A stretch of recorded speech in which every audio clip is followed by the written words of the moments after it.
They may both star the same actors, but these are very different movies. Welcome to MsMojo, and today we're comparing two iconic romantic comedies, Sleepless in Seattle and You've Got Mail.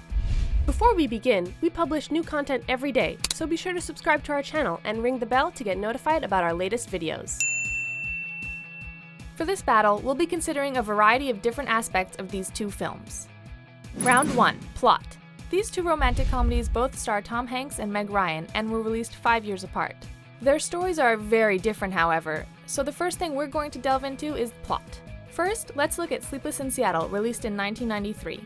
Sam Baldwin, played by Hanks, has recently become a widower and moves across the country with his son Jonah to live in a houseboat in Seattle. And then after a while, I won't have to think about how I had it great and perfect for a while. One day, Jonah calls into a talk radio station telling his family's story, and soon enough there is an onslaught of women trying to gain Sam's attention. Annie, Meg Ryan, is one of the women who heard the radio segment and becomes enamored with Sam from afar.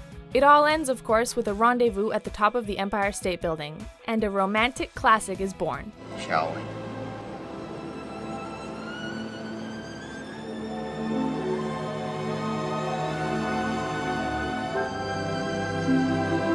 You've Got Mail is a much more modern-feeling movie, well, for the 90s at least. Namely because it has email at its core. Do you think we should meet?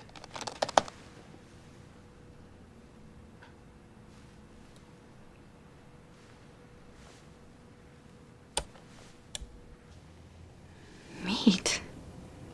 Oh my God. Kathleen and Joe meet in an online chat room for over 30s and hit it off, starting to email one another frequently. Kathleen runs an adorable small bookstore in New York, and unbeknownst to her, Joe is about to open a big-name bookstore in her neighborhood which threatens to ruin her business. While the two meet in real life, they don't realize that they're interacting with the people that they've developed online crushes for. I think you discover a lot of things if you really knew me.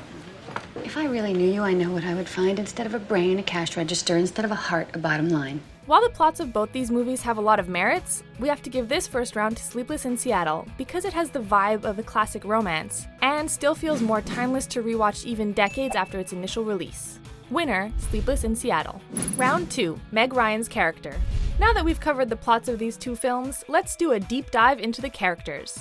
In Sleepless in Seattle, Meg Ryan plays Annie Reed, a woman who works as a journalist writing for the Baltimore Sun.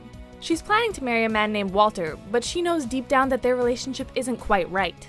If he eats even one tiny piece of a nut, my head swells up like a watermelon and I drop dead. She becomes consumed with the idea of Sam after hearing him and Jonah on the radio, and inspired by the film An Affair to Remember, she writes to him asking him to meet her atop the Empire State Building on Valentine's Day. She then goes to Seattle and observes him, and the two finally meet, though fleetingly. While this could be read as romantic, it could also be seen as kind of creepy, which is why we're docking some points here. Now my heart is music, such a... In You've Got Mail, Ryan's character Kathleen Kelly is about as charming as they come. perfect. She has inherited the shop around the corner on the Upper West Side from her mother, and works as an independent bookseller in a world where big box stores seem to be taking over. This was before Amazon destroyed them all, of course. Well, this is going to be the book district. If they don't have it, we do. Like Annie before her, Kathleen is also in a relationship when the story begins, and it's just as clear that it isn't meant to be. Kathleen is sweet, optimistic, and absolutely the hero of this story. While they each have their quirks, we've got to give this point to Kathleen, just because she never gives off any weird stalker vibes.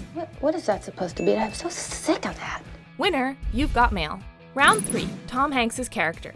In Sleepless, Sam Baldwin pretty much instantly gains our sympathy because he has recently lost his wife to cancer and becomes a single dad to a pretty adorable and precious son. Happy New Year. Sam has an instant likability because he's sensitive and clearly has the capacity to love, which of course makes women swoon.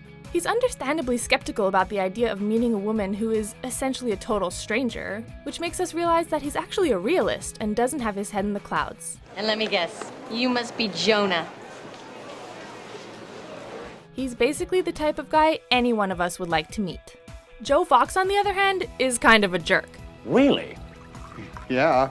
Joe is part of the Fox family, which runs a major chain of bookstores called Fox Books.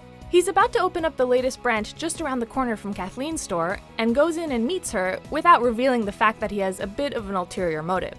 When she finds out and is upset with him, he disparages her store and basically treats her terribly. He clearly has a corporate mindset and doesn't really care about stomping all over the little guy. When he finds out that Kathleen is the woman he's been talking to on the internet, he basically makes her think she's been stood up.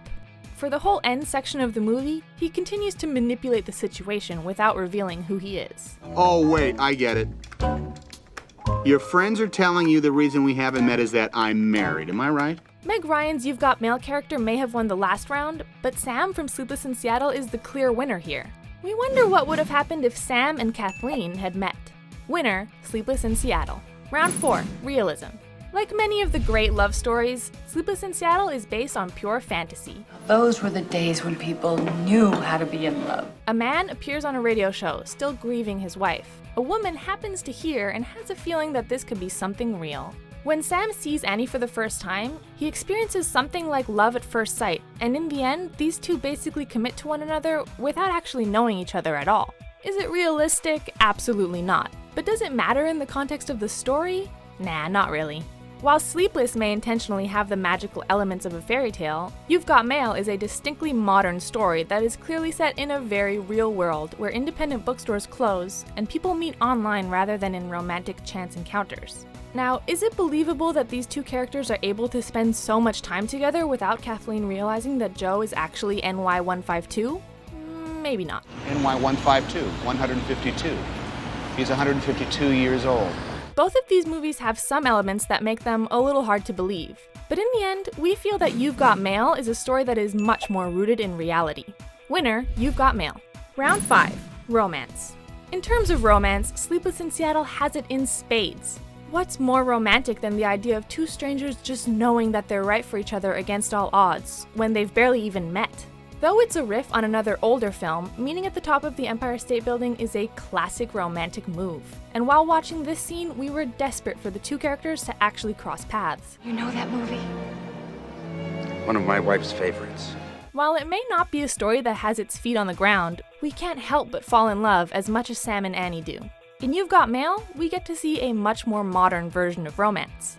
Though we may not be using AOL to communicate anymore, more and more people are meeting on dating sites or even apps, so this movie is romantic in a more relatable way. The thing is though, this movie doesn't actually feature a whole lot of romance. The two leads antagonize one another for much of the story. Only at the very end do these two actually interact with one another while actually knowing who the other is. So there aren't a whole lot of grand gestures or impassioned speeches.